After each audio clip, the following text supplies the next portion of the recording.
guys, this is Tarot with Kittens, Weights, and Tarot, and today is a very special video. It goes along with 28 other individuals here on YouTube, their videos called 28 Days of the Moon.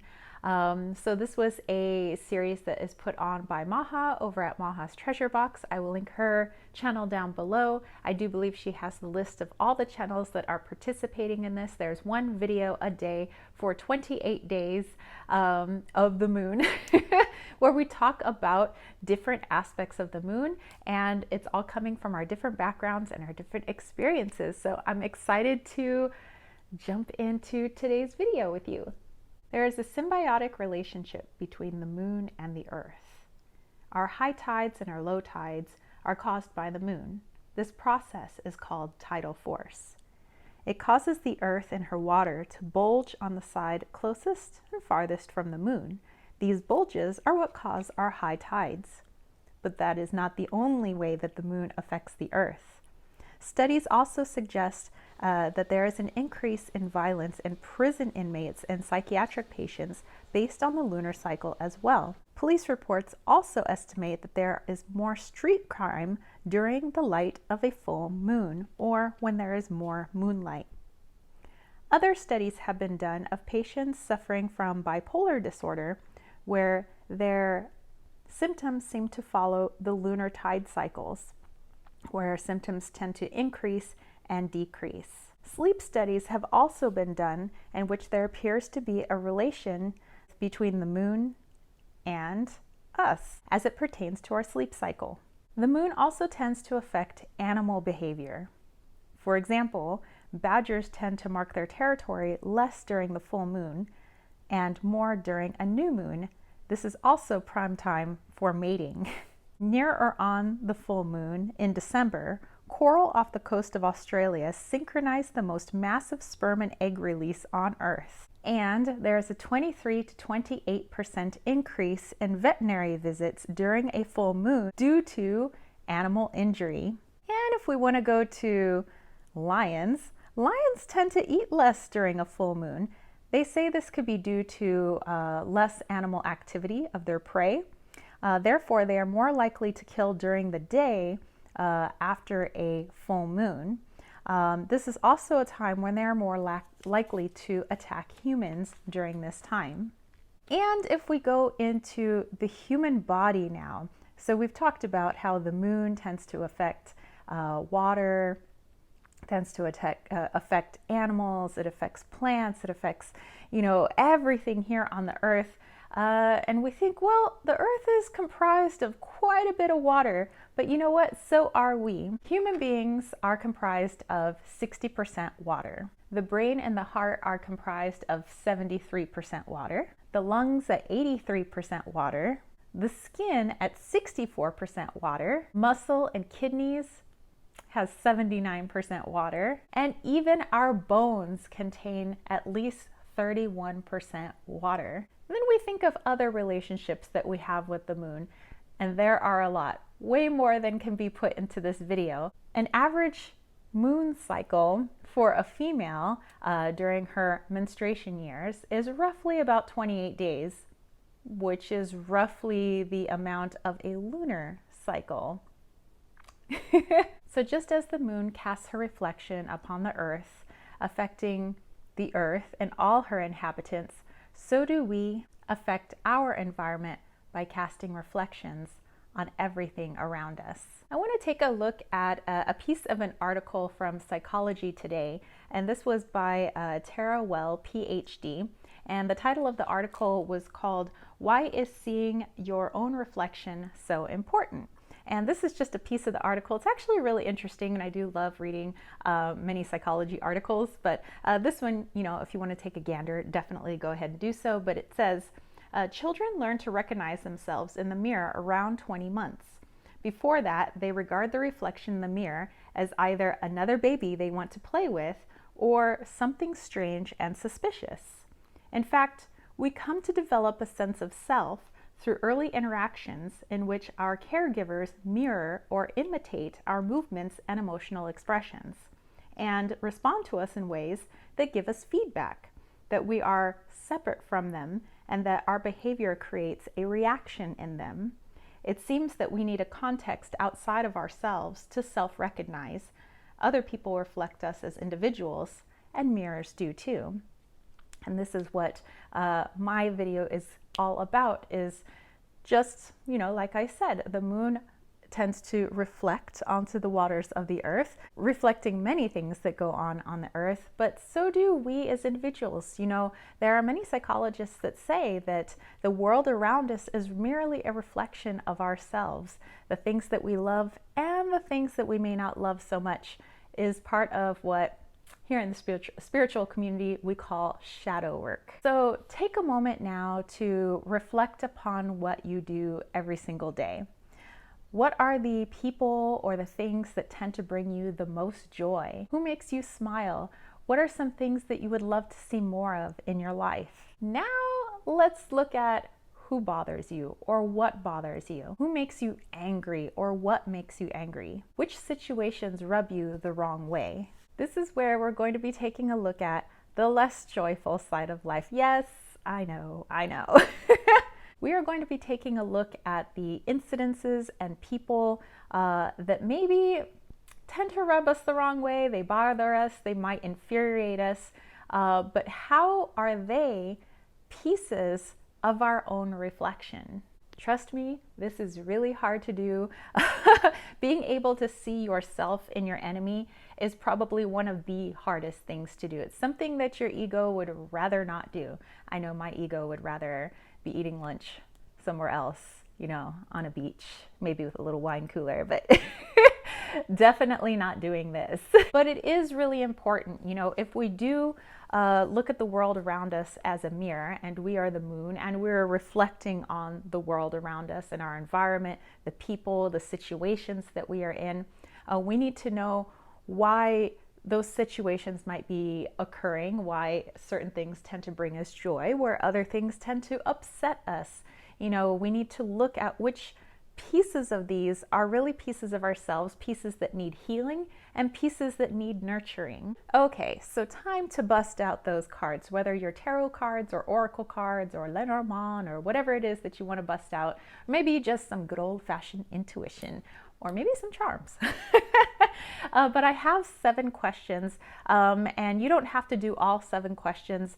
You could take some of these questions and whenever something comes up and you just want to do a quick check-in. But I think this is really good, to help us navigate our environment and realize that a lot of the things in our environment could be pieces of us that just need healing. And maybe if we do this, we might start to see our environment change a bit. And this is not to say that you personally who's watching this are the only one that has to do this. If a lot of people do this, if I do this, if more people do this, I think we could really see a change in the population in the earth. And so wouldn't that be fantastical? Okay, so here are the questions. Question number 1. How do I see myself in the world? So for this one, you could probably just put a card in the middle, and that could be your sense of self. So how do you see yourself in relation to the world? Question number 2, who or what brings you absolute joy? Feel free to pull as many cards as you wish for this. Question number 3, which part of me is reflected in these things? And question number 4, how can I embrace this part of me? And here we go into question 5. Who or what makes me furious? Number 6, what part of me is reflected in this?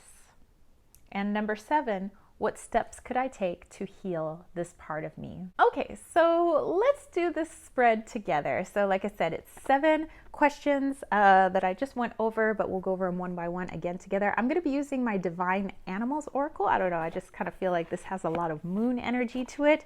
And let's go ahead and jump into these 7 questions. So I'm going to go ahead and give this a shuffle. So how do I see myself in relation to the world? How do I see myself in relation to the world? Ooh, links, secrets, and I do love that links. So I feel that in relation to the world, there is a lot. I kind of feel like this maybe small speck in this gigantic world with all these people and all these animals and all these things. And not only these things, but there's so many unknowns, not only, unknown species, that haven't been found yet in terms of, plants and animals and things like that, and bacteria and all those things that make up the earth. But there's a lot of secrets in terms of the things that we cannot see. And I also believe that there are secrets that I have as well inside of me. Not that I'm trying to keep secrets, but I think that there are things about myself I am still discovering. And as a human being, I think that's part of our mission, is to continually try to discover parts of ourselves that have previously been unknown. So I think myself in relation to the world is I am a person who is trying to find out the secrets of self, but also the secrets of the world, of the unknown. So I totally dig that. Okay, and who or what brings me absolute joy? Like I said, you guys could pull multiple cards, but I'm just going to pull one for the sake of this video. We have truth and we have the jackal. You know who came to mind? He's not a jackal, he's a panther, but I was thinking of Loki.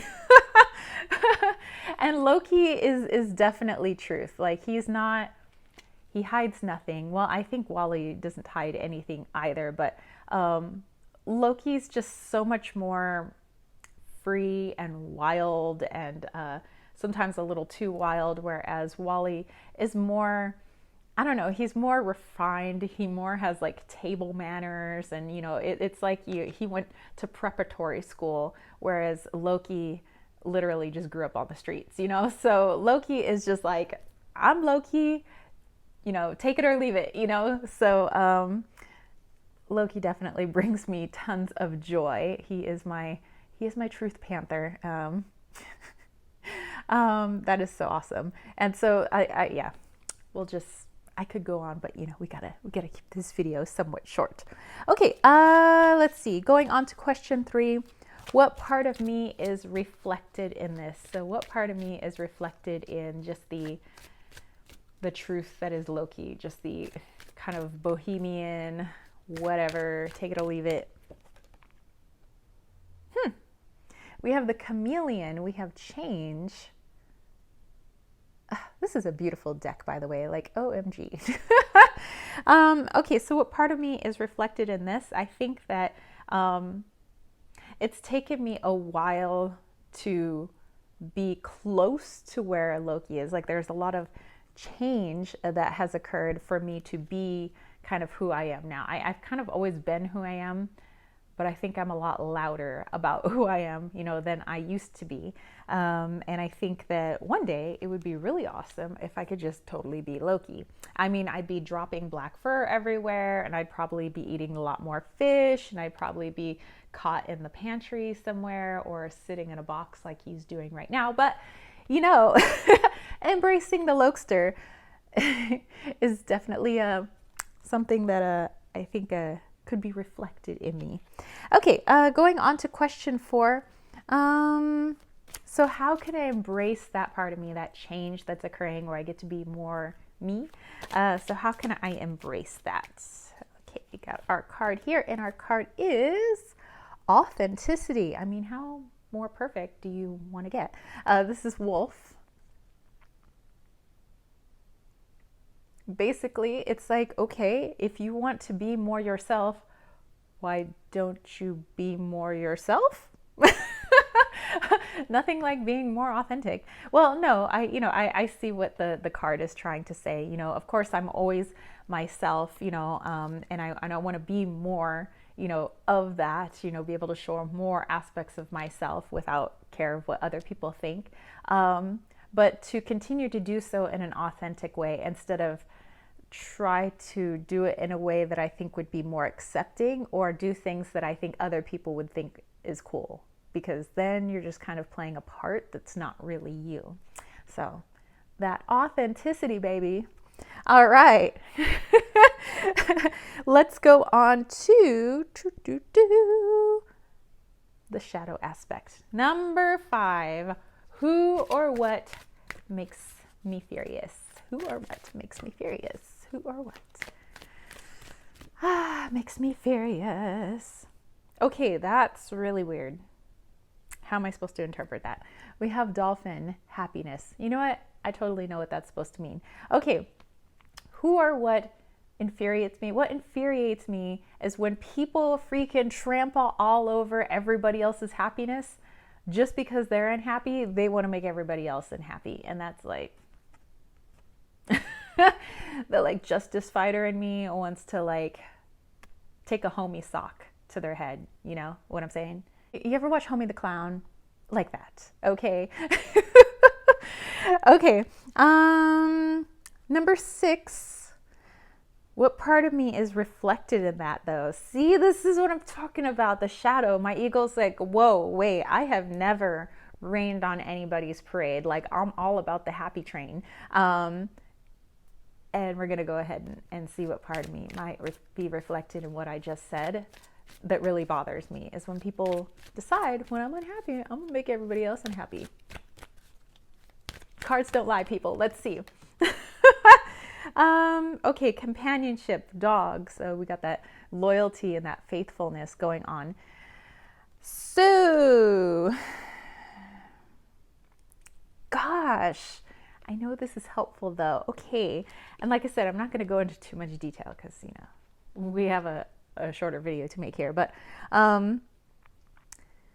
when I am so vehemently loyal to certain people, or certain ideas too as well, I might inadvertently affect the happiness of others merely because I want to continue to support whatever it is that I believe in or the people that I am very loyal to. And that's something that I definitely should be more aware of, you know, just because I truly believe in something and, you know, or I really truly back this person or my bestie or whatever it is that they do. And I'm like, hey, whatever he or she does, like, I got your back, you know. How could that affect the happiness of others, you know, because I am going to decide that I am right on something or my belief is better than your belief or whatever. So that's definitely some shadow work to do. Okay, I got you, universe. Thanks for calling me out on the internet. I did this to myself though. Okay, number 7, what steps could I take to heal this part of me? So this part of me that must remain deeply loyal because I'm a ride or die. Like, I'm a deeply loyal mama jamma, you know. Kids show, you know. Okay, so what steps could I take to heal this part of me? Ooh, we got shark, we have purpose. Well, sharks definitely know what they are doing, what they are after, without regard to, you know, the things that they are eating and stuff like that. But the steps that I could take is to understand the purpose behind what I'm doing and how that purpose could have a trickle-down effect, you know, that kind of like butterfly effect, you know, thing going on. You know, I do this, so how does this affect this, you know? So this also helps me to slow down and think before I act, because sometimes I can be quite reactionary quite quickly. You know, I'll hear something, I'll be like, what? What the deuce? You know, so maybe I just simmer down now. And and I think about it. Okay, whoo, that's making me angry. Why is that making me angry? Okay, because that goes against my beliefs of X, Y, and Z. So what's the purpose of that belief? What is the purpose of me wanting to react in a certain way? How could that affect, you know, X, Y, and Z? So definitely some food for thought. Okay, I hope that this video gives you some food for thought, and let me know your experiences with these questions and everything. Put that down in the comment section down below, and definitely go watch the other videos in this series. There's a lot of really good free learning content out there, so let us learn from each other, let us teach each other. This, you know, I do work with the moon, but you know, I don't think I've done a lot of videos at all of, you know, talking about the moon and how we could, you know, use it as a metaphor for our own lives. And so this just kind of came to me when Maha was like, hey, do you want to be a part of my series? And I was like, of course, because it's Maha. But yeah, so I hope you guys enjoyed this. If you did, don't forget to give it a thumbs up. Don't forget to click subscribe, and don't forget to click that ding ding ding notification bell for more videos just like this. And if you want to catch a reading from me, head over to www.kittenswaitsandtarot.com. And I have a lot of reading styles. There's a lot of different readings. There's contromancy readings, there's scrying, there's Lenormand, there's tarot. There's a lot of stuff over there, but I also have my bracelets that I make. I have my room and body sprays. I have my salves. I have my Wally's World Oracle, which was community created and community funded. And I also have a newsletter over there.